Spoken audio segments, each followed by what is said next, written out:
I'd like to call to order the July 22nd, 2026 OCVB meeting. Susan, can we please have roll call? Heather Patterson, Present. Don Dietrich, Also present. Ankur Patel, Absent. Jason Crady, Excused. Amy Corrigan, Present. Christine Graben, Present. Patrick McKeon, Present. and Councilmember Palmer. Excused. Ms. Corrigan, could you please lead us in the Pledge of Allegiance?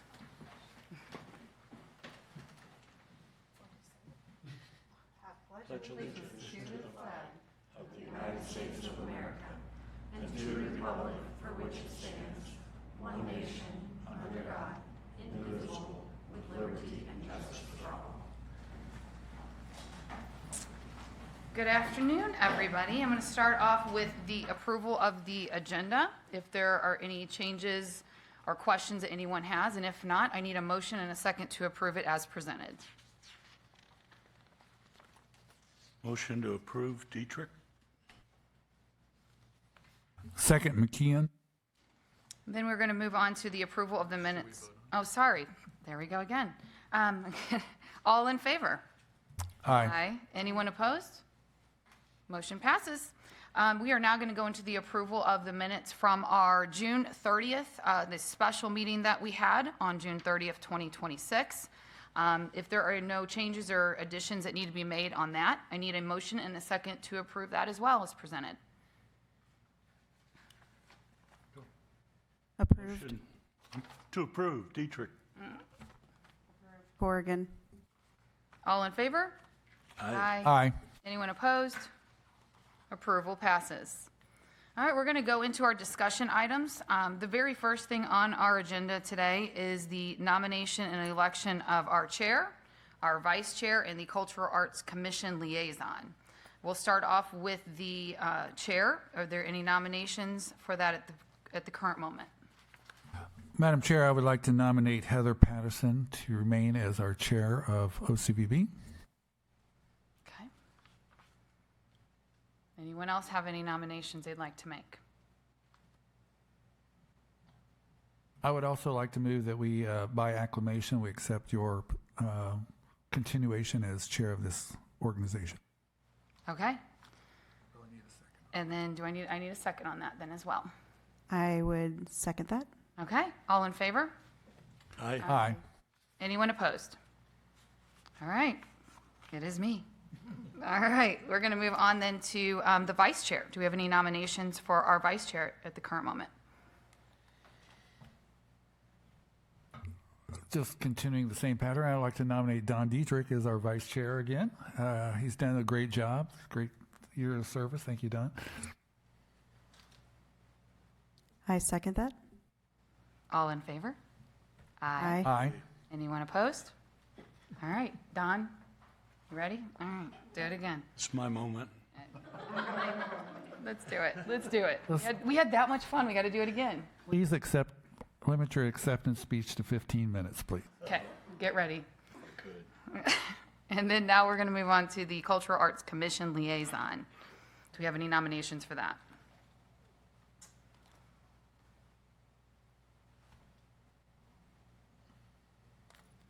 I'd like to make a nomination. Go ahead. That'd be Mr. Patrick McKeon. Is that possible? I believe that Kelly was our representative from this organization or this committee to that committee. So, yes, I think it is possible as a staff member I can serve in that role. Okay, can I get a second on that, please? Second, Dietrich. All in favor? Aye. Aye. Aye. Anyone opposed? Yes. No. That's not true. All right, we're all good. All right, let's move on then for our next update. That is for the Rail District Festival. Welcome, ladies. Hi. Hi. Thank you so much for welcoming us. And for those of you that don't know me, I think everybody maybe does. I'm Kathy Duck. I'm President and CEO at the O'Fallon Chamber. And we're here to talk about Rail District Festival again. It's coming back 2026. But I'm most excited to introduce Erin Roth. She is our new Signature Events Coordinator at the O'Fallon Chamber. She's been with us 1 month now, you guys. So I'm going to have her take it away and tell us what's coming up this year. Perfect. Thanks, Kathy. So personally, I'm very excited as this will be my first Rail District Festival. So the Rail District Festival is a high-energy community celebration in O'Fallon's historic downtown. It features live entertainment, local vendors, great food, and endless fun for all. Some of the fun includes a DJ dance party, inflatable kids zone, dance performances from local dance studios, train rides around the area, and of course, the cutest of all, the baby crawl race. We are so excited to be able to celebrate the Rail District and all it entails. I'm going to turn it back over to Kathy so she can talk about some of the stuff from last year. Thank you, Erin. So as she mentioned, the Rail District Festival is to highlight our downtown area and promote its brand as an energy center here in the great city of O'Fallon. So we would like to ask the OCVB for $5,000 towards marketing for the event this year to help with this third annual Rail District Festival. This is the third year, you guys. I'm really excited. Last year's funds, it was also $5,000, and that went towards social media campaigns, banners along Main Street. I don't know how many of you saw that. And to advertise the event and brand the Rail District, and then also support photography of the area and of the event so we can promote the area as well as an energy center. So if approved by you all, we would like to use the funds this year to promote the event through social media again, through platforms like Instagram and Facebook, because our target audience is going to be young families and grandparents, and then also residents of the Rail District. We want to also on social media highlight the unique features like the baby crawl race, the train rides. They don't get that everywhere. And just a family fun day at the park. And then also the businesses they can visit afterwards. And then also we want to expand out to a little bit to the residents of O'Fallon, just to help brand the downtown area as the Rail District. Keep pushing that. It would also go towards videos of the Rail District. These are short 20-second videos that highlight both the area and then also some of the local businesses, and this would be prior to the event. And then also print a couple more street banners that we could put out there just to tell people about the event and then also get that brand out there. So organically, I should say, we have had discussions with Tacos and Tequila that's taking place in Carshield Field on that same day because it's two different audiences that we're going for. One can drink tequila and the other can't so much. I don't think anyone's giving a baby crawl race that. So, but we're talking to them about cross promotion and things like that. So we are working on organic marketing for the event as well. So do you all have questions? I do. Yeah. As far as local businesses, how are they able to reach out to you to do any kind of advertising or becoming a vendor? Are you keeping that just within O'Fallon, or are you reaching out outside of O'Fallon for other vendors? So it's a really good question. So I can't guarantee that some of the craft vendors, people who make things, are necessarily coming from O'Fallon, but for the most part, they come from the St. Louis area. But then there are also businesses. We don't actively advertise outside of generally St. Charles County, but if they hear about it in a roundabout way, it kind of depends on the business if we think it's a right fit. We're not going to tell, like, Love Banks, it's not really best fit for them to have a booth at this event. But if somebody had a craft store, let's say in Maryland Heights, and they really wanted to be there, I think that would be a good fit as well. But most importantly, we are hyper-focusing on businesses here in the Rail District. So we will actively encourage them to get a booth, just because there's really awesome ones like Suzanne's Dollhouses and Oh So Personal and things like that. So we've got a great market here too. But sometimes they organically might come up. Does that kind of answer? Okay. Yeah. Is there a way for the businesses to advertise so you guys can make some money outside of having a vendor booth? Are you talking about like sponsorships? Yeah, we've got sponsorships for the back of the volunteer shirts this year. We have about 200 volunteers that help put on this event. There's also the stage sponsors, the beverage garden sponsors. We've changed it from a beer garden to a beverage garden this year just because, again, we're trying to hit all demographics. So there will be someone who is selling some alcohol, but then we'll have a caffeine booth, and then also like a dirty soda booth, right? We're trying to hit all those demographics. But there's a beverage garden sponsor. They get a koozie on all the, they'll all be on a koozie specially made for the event and things like that. So yeah, there are some other sponsorship opportunities, and they can find those at OFallonChamber.org/Rail District Festival. Great questions. Also, what's the date and time again? Oh, did I not say that? I'm so sorry. September 12th at Civic Park from noon to 6 p.m. Thanks, Dawn. How many booths did you have last year, and do you think you'll have the same this year? Or is that what you're I shooting think that for? showed up. We had it was over 90 that had registered for it, but I want to say it was like 76 that showed up. Okay. And then that's your goal again this year, same? Yeah. Okay. Mhm. I mean, that's 100 is about what it can fit there Okay. without us having to expand it, which is the plan Yeah. for the Okay. next like 3-5 years. Okay. Let's go. As you We're going to should. shut down Main Street, right, Patrick? Yes. That was quick. I know, right? I think it's a great event, so. Anybody else have any other questions about it?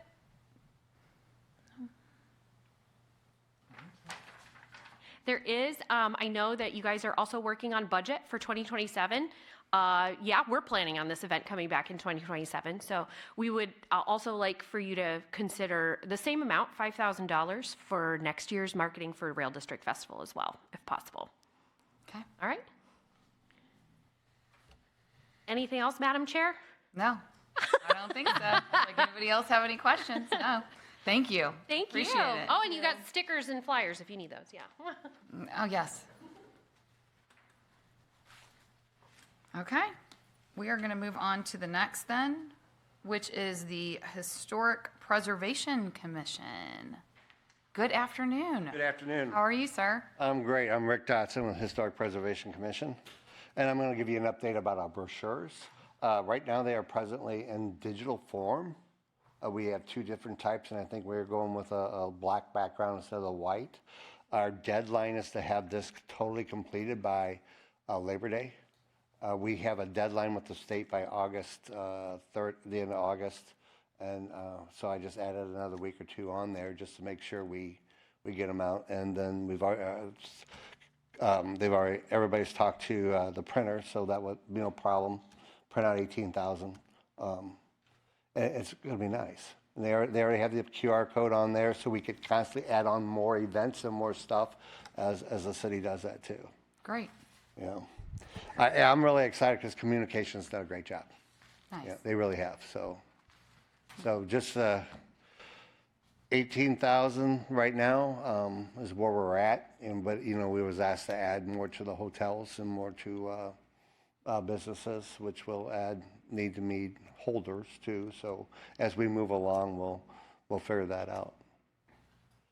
Rick, is it possible we could see the digital version? Yeah, actually, Patrick, I was thinking about it. I was going to send it to you. I mean, I just received it a couple days ago, so I was going to send that out to you to Yeah, if you share. could maybe send it to Susan, and then she could. I don't know if I have Susan, but I'll get her email after. Then she could distribute Yeah, to the full community. yeah. That'd be great. Yeah, I'll send you both copies. All right. The other thing is within our budget, we had allocated some monies to support this effort. And I don't know, Kelly or Christine, as to how we need, is that an internal transfer? How would we, I guess the invoice would be just coded to include both. They'll need to send us an invoice. I think Tanya or Amy in HR can probably help with that. Yeah. And make sure a part of the invoice gets funded with the money that we had budgeted for you. Right. Thank you, Kelly. Thank you for the update, Rick. All right. Thank Thank you. you. All right, next up is the tourism and festivals update. Hello, hello. It's after July 4th. Yes, she made it. Yeah, I made it, but barely. So, in all fairness, honestly, this is my third day in the office, and I haven't been in my office since June 29th. Oh, wow.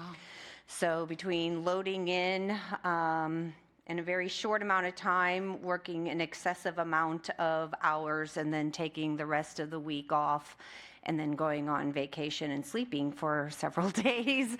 I'm just getting back into the groove of things and coming along with some information. I know numbers are always a hot topic and wanting some information, but like I said, I've been back for 3 days, so I am still digging through emails and getting voicemails returned and such.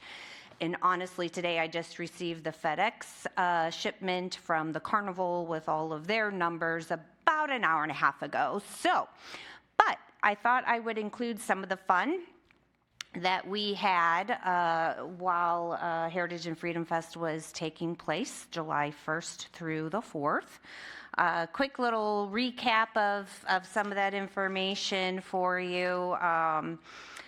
You know, if I didn't see you there, I apologize, but there is a whole lot of people that were there over those days. But the event was the 1st through the 4th, so that was a Wednesday through a Saturday this year. And the first night was our carnival only night. We like to call that our carnival kickoff. Then it's followed up by our family night that starts kind of bringing a few more things to life, and then by the 3rd and the 4th, that's when everything is going. Our stage and the carnival's been going for 4 days by that point, but also getting into like the fireworks and the main stage and the sideshow entertainment. So part of our entertainment that was on Entertainment Alley this year, we had Chad Gainey. He was a chainsaw carver. And so part of his creations was this eagle. We will be speaking and trying to find a home for him or her to nest in. We haven't figured that out yet. Also, kind of want to find a fun little name for the little guy. And then we also had an interactive Lego piece. So, and that is what you see next to the eagle, which is the America 250.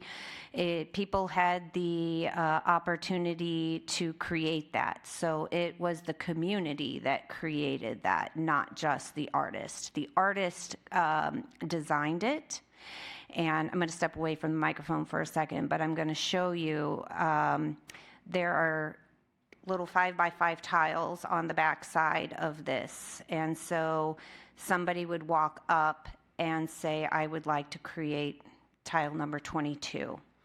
The volunteer working the booth, there's an image of what it would look like, pulled out a plastic sleeve that would have the instructions, all of the pieces, and a image of what your little 5x5 tile is to look like.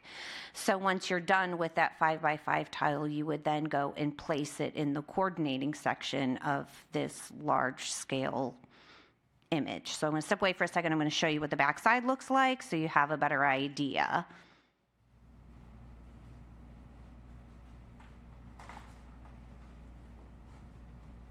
So you can see all these little tiles.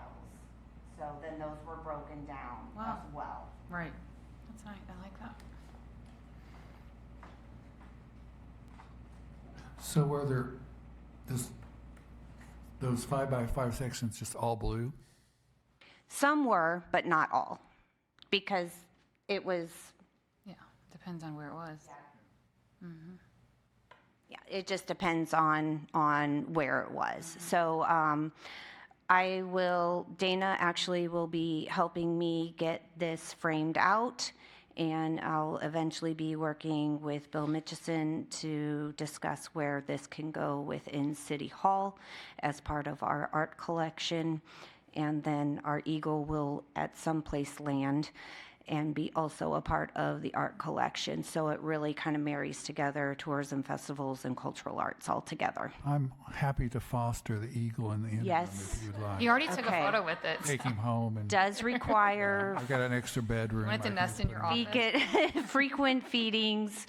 So Does he doesn't know how to fly, but a dolly is available. Not sure if he's housebroke, but I'm sure you have diapers. Yeah, so it was very interesting bringing all of this together because one minute, you're working with Legos, the next minute I'm out in a field with landscape finding giant logs that needed to be so many diameter, circumference, and then so many feet high, and then figuring out how we're going to get that onto the boulevard and stack them, and yeah.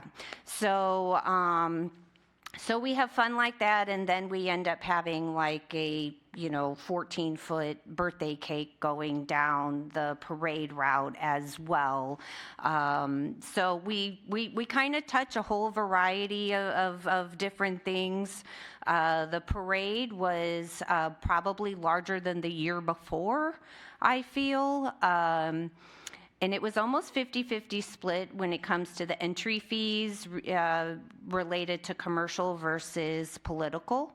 Those are the only areas in which we will charge people to participate. I am also very excited, besides our cold air balloon this year that we had of the birthday cake, was we had horses. That was something else that I really wanted to have happen, and it wasn't going to happen until about 3 days before we started loading out City Hall. So that was a last-minute hustle, and I'm really glad that we were able to do that. And so I hope they all had a good time as well, and they want to come back and visit with us again next year. So, also, besides all of the activities going on, we also had the Great Day St. Louis promotions, which was KMOV4. And so they were on site live on the morning of the 2nd. And we had live interviews, myself, Kristen, the mayor, I believe, Heather, were you there as well? Yes, so things got a little blurry. Kathy was there. So we really were trying to promote and shine O'Fallon as a whole. There were various series leading up to that, included like the Hero's Way, the Healed Home, and the Fort. I believe there was Alligators Creek. So there's a variety of areas of O'Fallon that was promoted during that time. And then it ended at the Heritage and Freedom Fest, where they did their morning show live. And I would say there's probably 65-ish people that were on site that morning, and Mario's Cafe did a breakfast buffet for everyone, so that was very nice as well. So as far as kind of getting into some numbers, I can get into what I have at this point, but until then, did anybody have any questions from what information I provided so far? Okay. So just starting to get some of those numbers in. Like I said, I just received the carnival's information about an hour and a half ago. Thank you, FedEx. And so carnival revenue, it actually was down this year. We had $30,000 roughly. And the last year we had roughly 37. So we were down a little bit this year. Temperatures were off the hook hot this year. I even did emergency runs for additional fans because it was so incredibly hot this year. I also think we need to take into consideration some things as to the fact that this was the America 250, which is a big deal, yes, but places that usually don't celebrate were celebrating this year. So there's more places to kind of spread out, is kind of my thought process on things. We did have our sponsorship came in at $21,000. Our premium parking came in at $19,185. That is up over last year. Our ice sales were down, and I actually just talked to my ice sale provider, and I was asking him, hey, are your numbers off? I don't want to make, I want to make sure nobody's getting shortchanged here. And he's like, no, I've double checked, I've triple checked. And I'm really not sure as to why our numbers are down. And he said that he did see a lot of people grabbing ice as they were coming in, which is very odd because that normally doesn't happen. So the businesses in the surrounding area, they were doing great with ice, but for some reason, I don't know. I think it's going to be a question that I need to follow up with the vendors and say, hey, what did you find about the ice? We had this on site. What was the reason of maybe why you did not want to purchase on site? Were you not aware that it's there? Same hours, same location that we've had years and years and years. All that information's in their packets every single year. So, Patrick, you have a question? I do. Yes. And the economics on the ice, is that we get a cut of every ice sale? Is that how that? Right. So we work with an ice provider, and they charge us X amount of dollars per bag of ice sold, and they only charge us for the ice sold.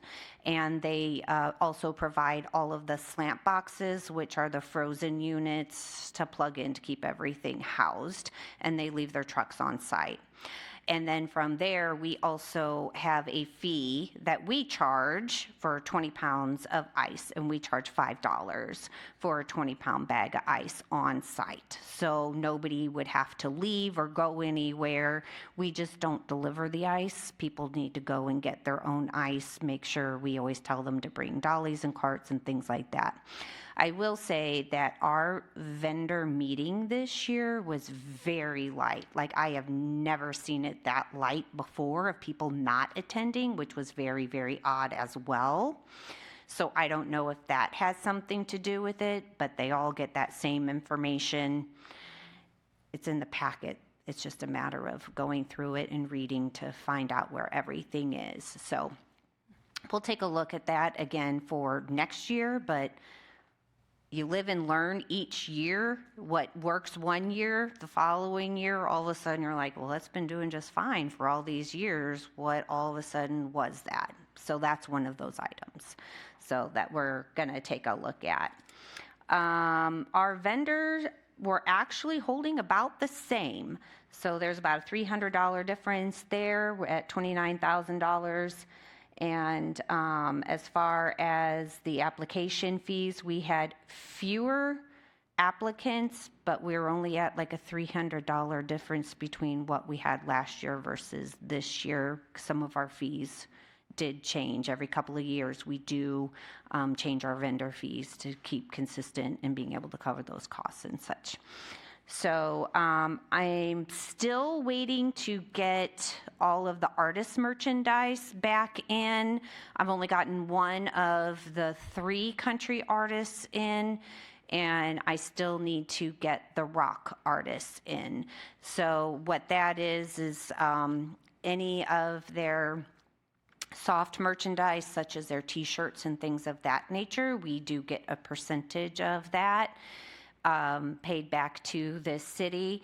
Any hard sales, which would be CDs, but really I'm not sure what hard sales are still out there since everything is pretty, you see where I'm going. Okay, and so that is still out there. I'm still waiting to hear back from Kansas on theirs. And then last but not least would be our parade entries.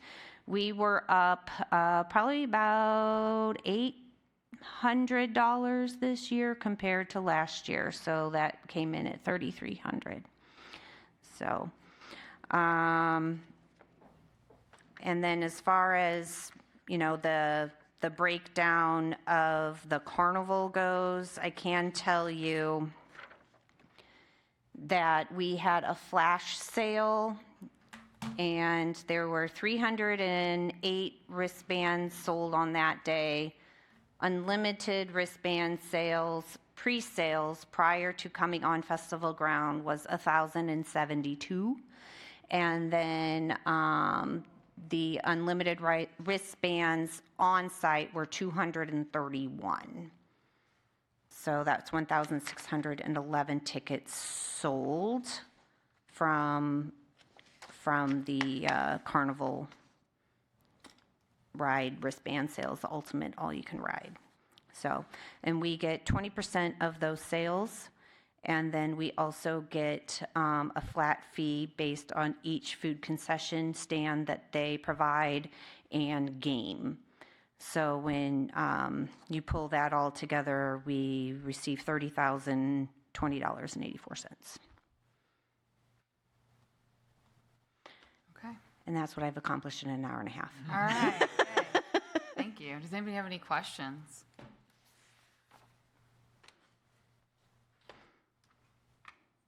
Jennifer, you're putting together kind of a final report when you get all the numbers in and everything else. And Yes. It'll come back to us again. Oh, sure, absolutely. Yes, I know the city council is also asking for numbers, knowing that things are very preliminary at this point. I'll be providing that first meeting in August for council. We are in the process of early stage preparing our budget for 2027.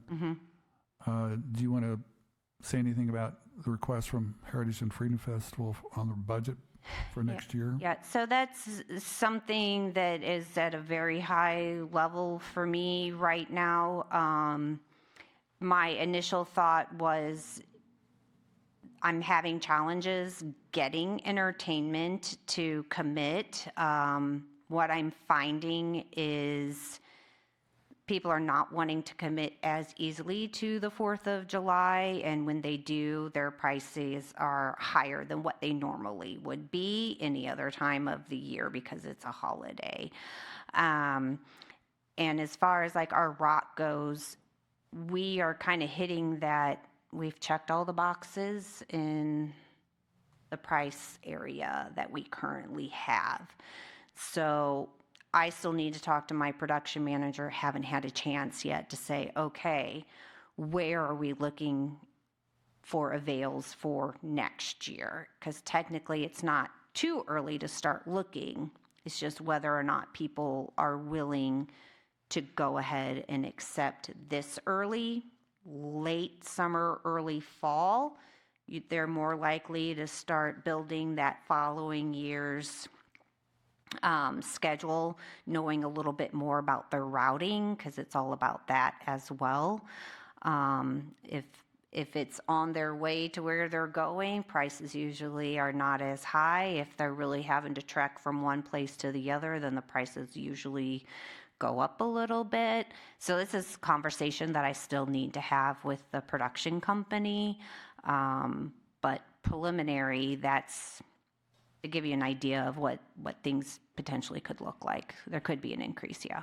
The fact that next July 4th is a weekend again, does that add to the? We're going to continue with the 1st through the 4th next year as well. Well, I guess what I'm saying is the price of music talent higher on weekends than if you had a?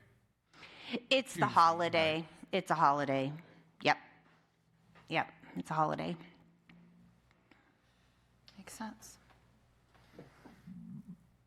I would say the earlier the better. You can share with us. You know, it's going to be a tight budget year, so, and I think our revenue projections are going to be fairly flat for this coming year. So we'll look for hearing more. Yeah, I'm waiting. The production manager is actually in London right now, so I'm waiting for him to come back. And so we'll probably start connecting next week or the week after. Great. Thank you. Yep. And you can stay put because next is the O'Fallon Theater Works renovation update. Okay. So I actually just spoke with Bill Mitchison yesterday. He has also been out of the office, and we reconnected. There has been some preliminary, I'm trying to testing that is being done as far as, this is me not being an engineer or in construction or anything else, so hang on for this ride. Structurally, with the way we have things currently being spec'd out, they are analyzing the load of the floor to make sure that it is able to accommodate the way things are currently presented according to the plan. As they started going through this, they had learned that instead of wood beam structures, it's going to require like steel or metal structure to take place there for the load per square foot, whatever that is. So we were waiting to hear back from the company who is figuring out all those scopes and what does that mean. So Bill just received an email back today, literally minutes as I was walking in. It flashed as I was coming here. And so we are waiting to hear what those final numbers are. And once we know what those numbers are, that will allow us to know what our next moves are. So right now, we're in some various holding patterns as well. Just so I understand. Mm-hmm. The theater, once fully loaded with people and everything else, there is a concern that the present understructure of the floor isn't sufficient to support that, and therefore they're going to need to reinforce it with steel beams? Yes, so they're looking at the way things are being reconstructed instead of the way it was proposed to be supported with whatever material that is, that they are now looking to have to move it from that material, whether it was like a wood. I don't do construction. Yeah. So, yeah, now they're looking at having to utilize steel beams instead. And how does that affect the budget? And does that mean we need to cut certain things out? Or does that mean, we like downsize something? I don't know. It is super high level, and you probably ask the same question in a week, and that's going to change again. It's a moving target. Well, if we only allow people Amy's size to attend. Yeah, it's more so about little people. Yeah, it's more so about how we're building things in that area, and as far as like how we're building the stage, what type of equipment is already being moved in there. That is what is affecting the load in that area. So how does that need to be reinforced? Originally, it was supposed to be in, material A, but if it's coming out, it may end up having to be in material B. And if it is material B, what does that mean for the overall budget? And what does that mean for what plans are already in place to be continued? So we don't have those answers yet. We just heard back from the construction company today. So, yeah. But the basketball hoops are out. And the scoreboard. Left side. Let's focus on that.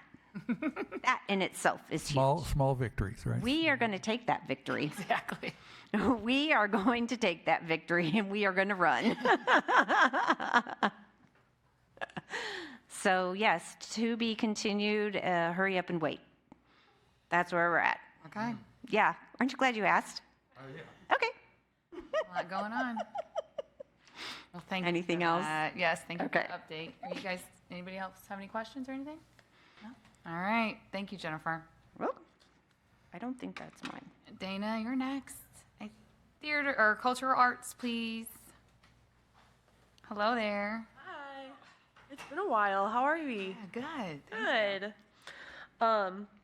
So to start off, all of our Shape of Community sculptures have been installed at the parks, as well as Carsfield Field, City Hall, and the Renaud Center. So you can see them all around at our different various parks. They're here for until about March, April of 2028. So you have quite some time to go and visit those. Shakespeare in the Park will be taking place on August 26th at O'Day Park at 6:30 p.m. That is Torco. They are doing Two Gentlemen of Verona this year. And we will also have a pre-show performance by the O'Fallon Theater Works troupe, which is our traveling troupe that goes around the city of O'Fallon, performing at various events. You might have actually seen them at our last Jam-In concert. They were at, or not the last one, but they were at the June 23rd Jam-In concert. They performed 4 group numbers with the whole troupe, so you had the little kids there and all the adults and the teenagers, so it was a really great experience. They performed during the band's break, so there was even more entertainment that we offered that night, and I had a lot of people. I was the manager on duty that night. I had a lot of people come up to me and say that they didn't even know that we had this, and they were really excited to see it, and it was really fun, and they couldn't wait for the theater to reopen. So that was a great opportunity for us to market O'Fallon Theater Works while we were under construction. Yeah, Patrick. Shakespeare in the Park, the night, again, the date. Oh, August 26th at 6:30 p.m. Just head to the O'Day Lodge and you'll find us there. So any questions about Shakespeare in the Park or the theater troupe? All right, then applications for the 6th annual Fall Into the Arts Festival, or FITA, if you hear me call it FITA, that's Fall Into the Arts Festival. Those applications have closed, and we have accepted 34 artists into the festival this year. Last year we had 23, so I was very excited to have 34. I joined the City of O'Fallon about 2 or 3 weeks before last year's Fall Into the Arts Festival. So this was a big goal of mine, was to have more artists this year. So 34, very exciting. What's the date of that? That will be September 21st. That's Sunday. And it starts, I believe, at 11 a.m. Yes. Okay. Now, at FITA, we will have a demonstration of the Noble Winds bench being painted on. You may have heard about the Noble Winds. We talked about that bench a few meetings ago. However, due to production delays, and then they were also moving warehouses for where they were storing all of the benches, we were not able to receive that bench in time, obviously, for the Heritage and Freedom Festival, which we, back when Jenna was still here, the vision for that project was to have that be a demonstration piece at HFF. However, due to Noble Winds having some production issues, we will be getting that bench now in mid-August, so we will now be using that project at Fall Into the Arts Festival. Same concept, we still want a very patriotic theme on this bench. It will still go to the Veterans Walk, just instead of being at HFF this year, we will have the demonstration happen at Fall Into the Arts. So that's an update there on that Noble Winds bench. Yes? Trying to recall that conversation, is there a permanent location for that bench once it's completed? Yes, the Veterans Walk. All right, moving on from Fall Into the Arts. In June, I was able to run my first art program here since I have started at O'Fallon. It was Beginners Water Plein Air at Fort Zumwalt Park. This program met every Thursday in June to learn the basics of painting watercolor landscapes. Looking ahead, I'm planning on having some more watercolor courses as well as other disciplines this fall. I've been hiring more art instructors, so it's been great to get the programming up and running here in O'Fallon so far. I want to give a special thank you first to our instructor, Annie Campbell, but then also to Aging Ahead over at the Senior Center and Jason Pinkston for allowing this program to use the Senior Center. We had some crazy weather in June. We had our heat waves, we had some very odd rainstorms that happened randomly on Thursday evenings. So we moved 2 of those sessions into the Senior Center, and big thank you to them for letting us use that space on such short notice. Lastly, July is Parks and Rec Month in O'Fallon, and I assisted Kristen in coordinating activities for a few of her different events that she was hosting around the city of O'Fallon. First was Art in the Park rock painting at Civic Park on July 9th.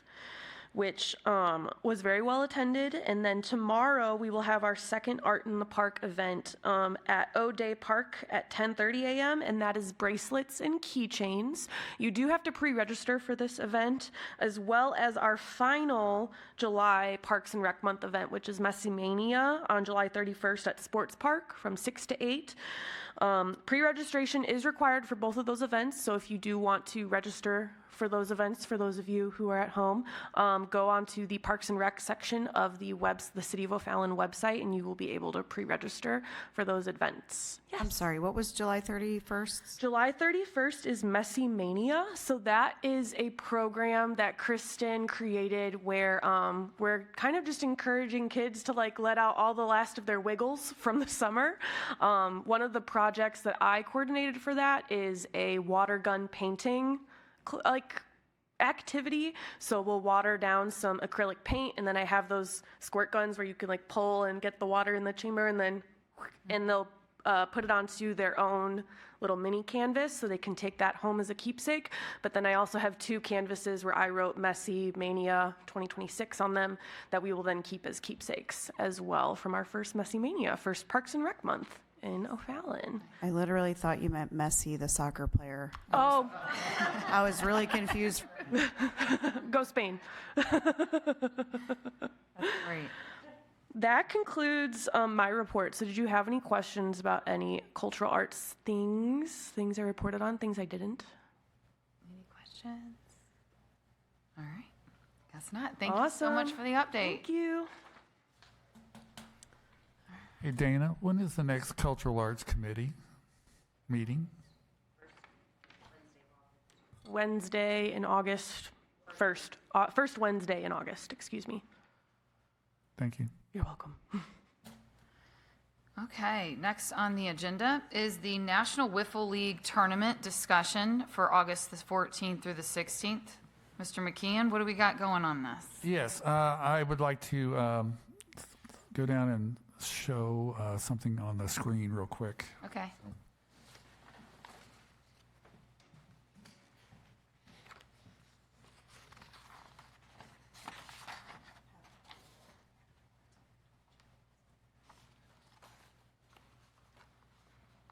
For those of you who do not know me, I'm Patrick McKeon, Economic Development Director. Welcome. And a newly elected Cultural Arts Committee something liaison or something.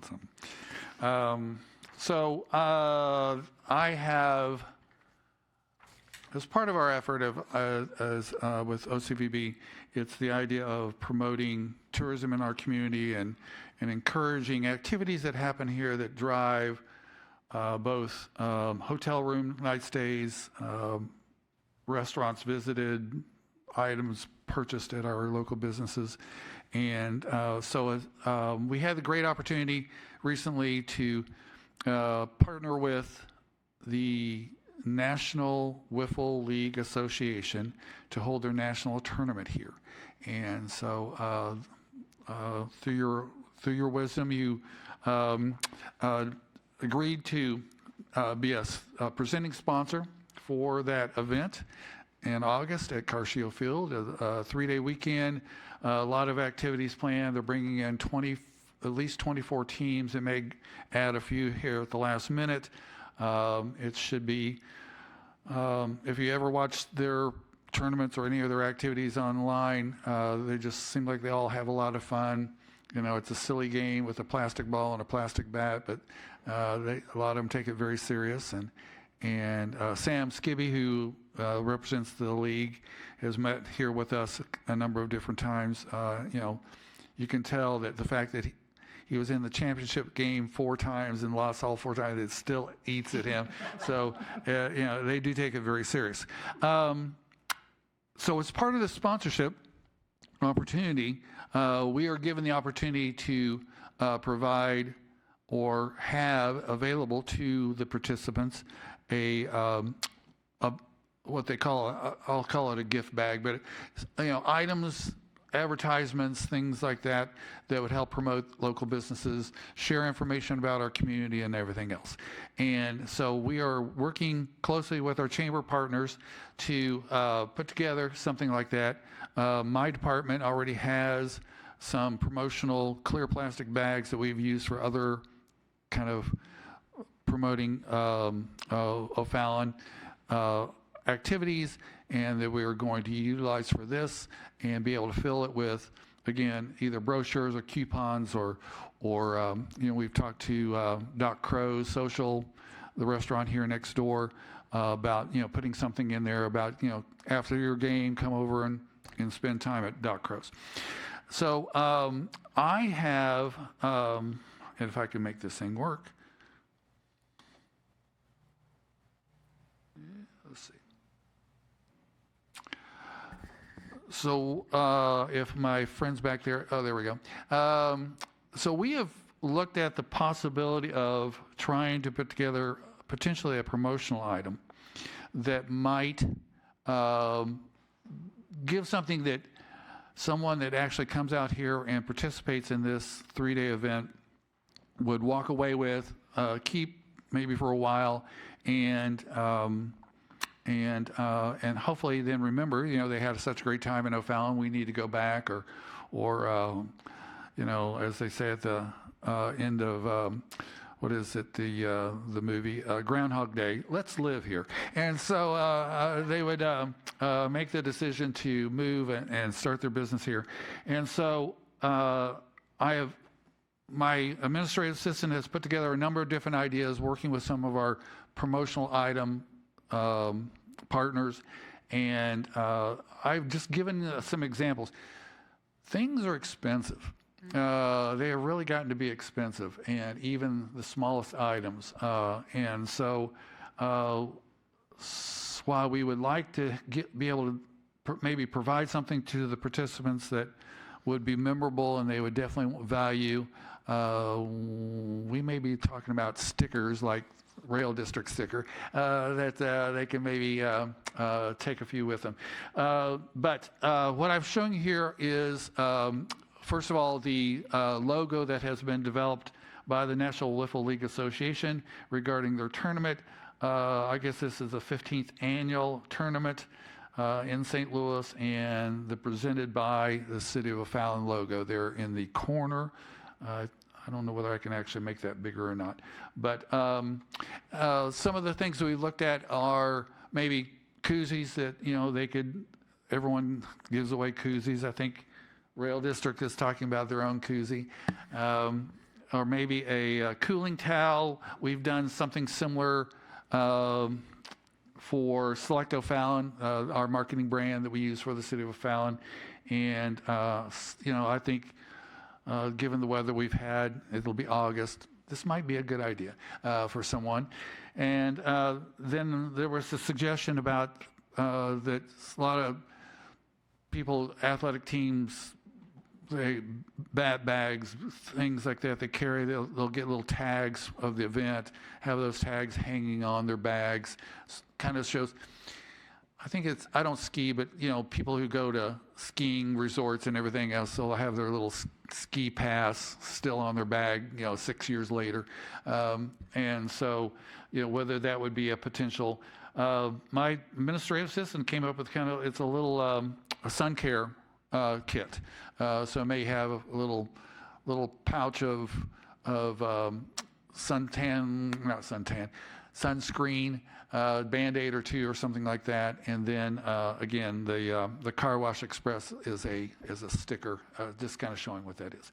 So what I come to you with is we would like to see if the OCVB would be willing to help bear the cost of a small item that we could then provide to these participants, and as memorable of being in O'Fallon and continue to possibly visit in the future. And so we're looking at a budget of approximately $1,000.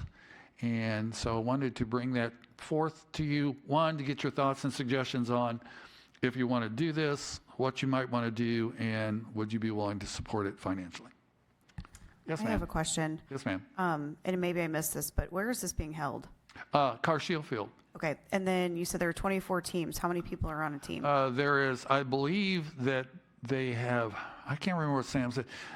I think it's 8 players per team. but they usually have thousands of followers I'm thinking potentially between spouses and friends and everything else, you may be talking about 15 people per team. Okay, and are we going to be going out to the public and asking them also for donations like koozies and things like that? We are again working with our chamber partners to get the word out to the local businesses to see what they may want to share. The Irish Gypsy would like. And the Irish Gypsy definitely is our number one restaurant. That's where I would like to celebrate my win as the national champion. So yes, we will be doing that too. And you make a good point, Amy, in that, you know, we ought to think about if someone's going to donate a koozie, then maybe we don't need to buy a koozie. So, we need to be careful on that.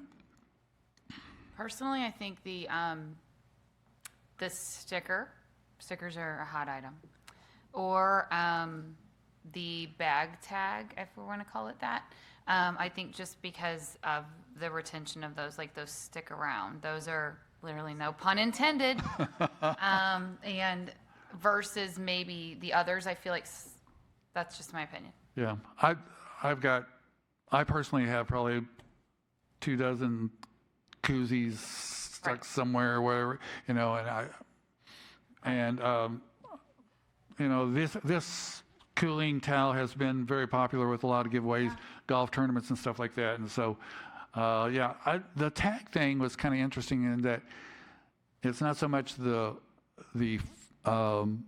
utilitarian value of it, is the fact that it's something you can just clip onto your bat bag or your luggage bag, and it just shows that you were there, you Like were said, people hang on to that. Yeah.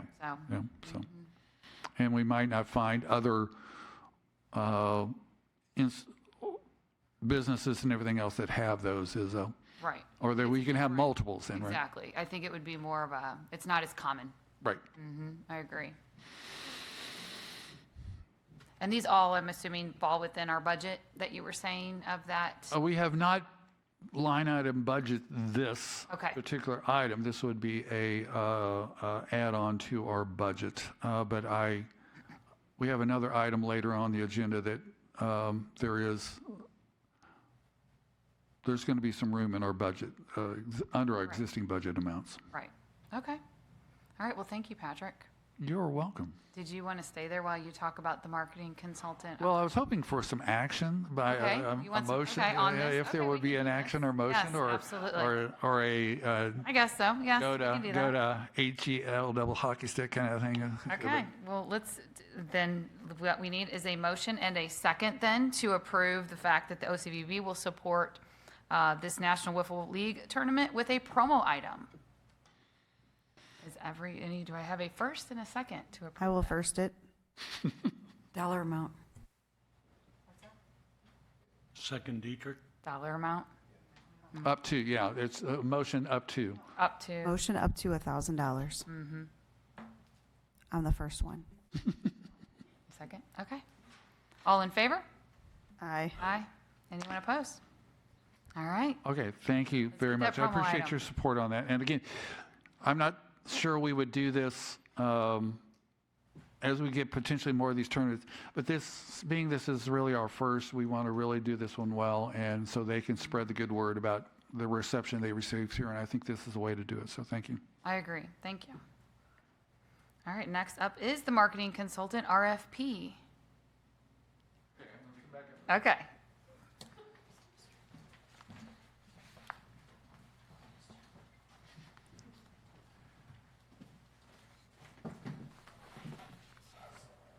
So as we discussed at our June meeting, I have put together a request for proposals regarding marketing audit and performance framework. I have copies here of what I provided last time, so if you pass those down, I would appreciate it. And I have recently shared these documents internally within staff. I had purposely not has asked them to focus on it since our last meeting because of Heritage and Freedom Festival and all hands on deck and the recovery period they needed it. So they have just recently received this. I'm hoping to get their feedback. But at this point, if there's any additional comments or thoughts, I would definitely appreciate that. As I informed them, I would like to get this RFP issued in August and seek proposals from marketing firms that would come in and basically kind of do an assessment of our existing marketing efforts in regards to OCVB dollars spent and give us some idea as to what we're doing well, what we could improve on, and ultimately, hopefully provide us some guidance as to how we can evaluate this particular issue of marketing dollars in the future. And so whether it's successful or not, we will see. But we are, I think, to the point where we're ready to get this out on the street with final feedback. Look forward to it. Thank you so much for the information on that. Next up is the Veteran Museum's Light in the Shadows event sponsorship. I know there's been some changes to that, so. As reported at our last meeting, the Mid-America Veterans Museum had solicited this committee for some marketing support dollars. We ultimately agreed to dedicate and put in our budget $15,000 in support of a very kind of comprehensive marketing plan for their Light in Shadows event in August. The Light in Shadows is a memorial service, a 5-year memorial service for the 13 U.S. service men and women that were killed in the Baghdad airport area, Gate 13, and including one individual that was originally from the Wentzville, O'Fallon area. And so a very, I think, worthwhile event, and I think we agreed, to support that, how important that was for this 3-day event. That they're going to have a memorial service, they're going to have some special displays, and we agreed to up to a $15,000 support. They informed us in the middle of, or late in June, that due to some staffing issues and some changes in some of their leadership within their board, that they were going to withdraw the request for the $15,000.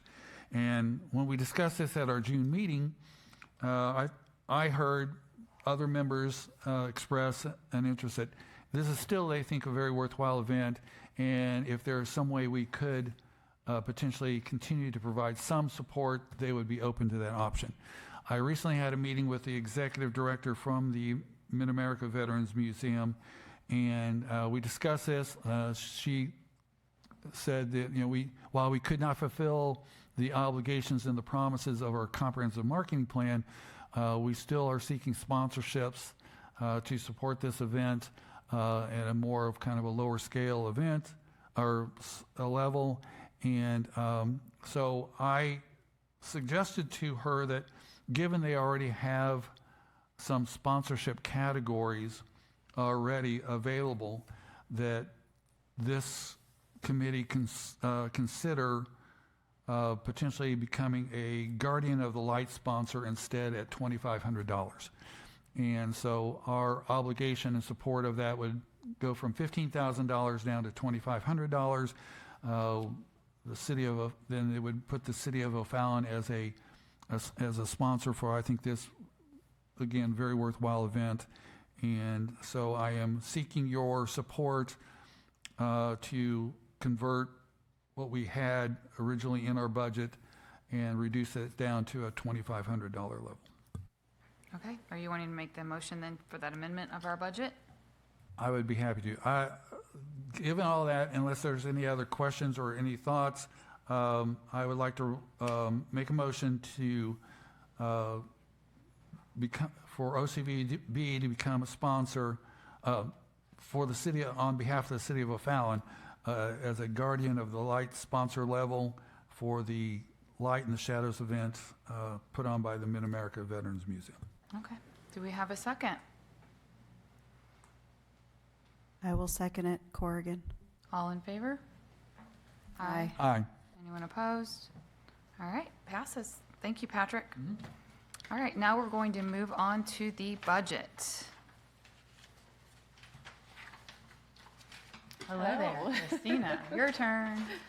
I wanted to start off with, looks like Kelly had brought a mid-year budget amendment up back in January, and there were a few meetings that were canceled. So the mid-year budget amendment that's in your packet has been approved by council already. But I wanted to bring it to the board as far as basically to confirm and acknowledge that we're accepting this. So I'd just like to make a motion to confirm and acknowledge the mid-year budget amendment. Okay, does anybody have any questions before we do so? I would like to second that motion, but I do have a question. So for some of us who are not as good with the budget stuff, could you kind of explain the mid-year budget adjustment and what it actually involves? And I believe, it's my understanding that these were monies that we had budgeted originally in 2025, so we knew what the amount was and we had committed to that, but it somehow didn't get into the 26 budget. Now we're just restoring it. Is that correct? That's correct. These are rollover funds from the 2025 budget into the 2026. And it's in support of the Theater Works project, correct? Correct. Theater renovations and theater equipment. Okay.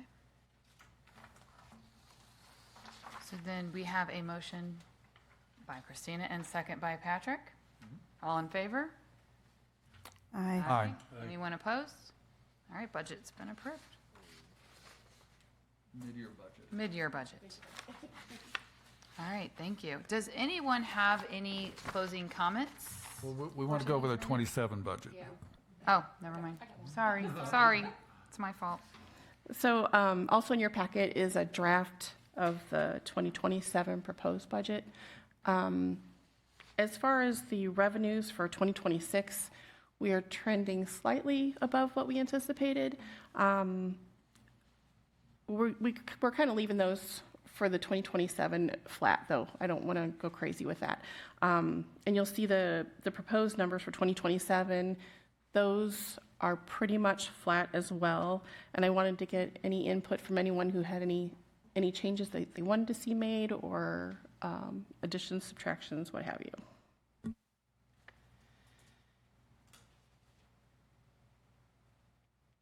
Did anybody have anything they wanted to add right now, or if you can send those to me afterwards?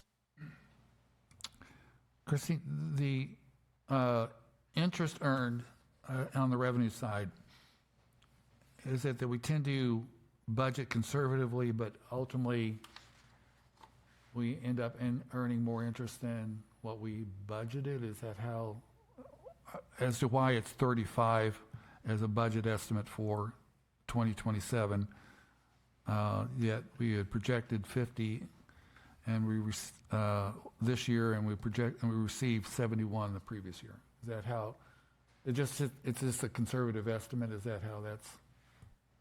It's a conservative estimate, and also the interest rates where we're projecting them to be, and it's based on your fund balance. So as the fund balance goes down, interest rates go down, your interest is going to go down. But the interest didn't go down as anticipated this year, so we came in a little bit higher. But we're going to keep things flat because we're not sure if things are going to go next year, because we got a change in the Federal Reserve manager too. So, I failed to ask Jennifer regarding to the $30,000 we had budgeted for technology systems in this year's budget. Do we know what the status is on that expenditure, or is that actually going to happen?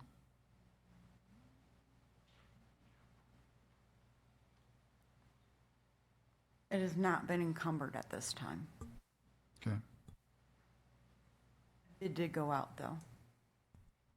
Yeah, I didn't know, but then there seemed to be some hang up on that issue, and I didn't know whether that was going to be actually executed in this calendar year or not. And did I hear the rail district wants $50,000 next year? Is that what they? 3 more zeros. Oh, 3 more zeros.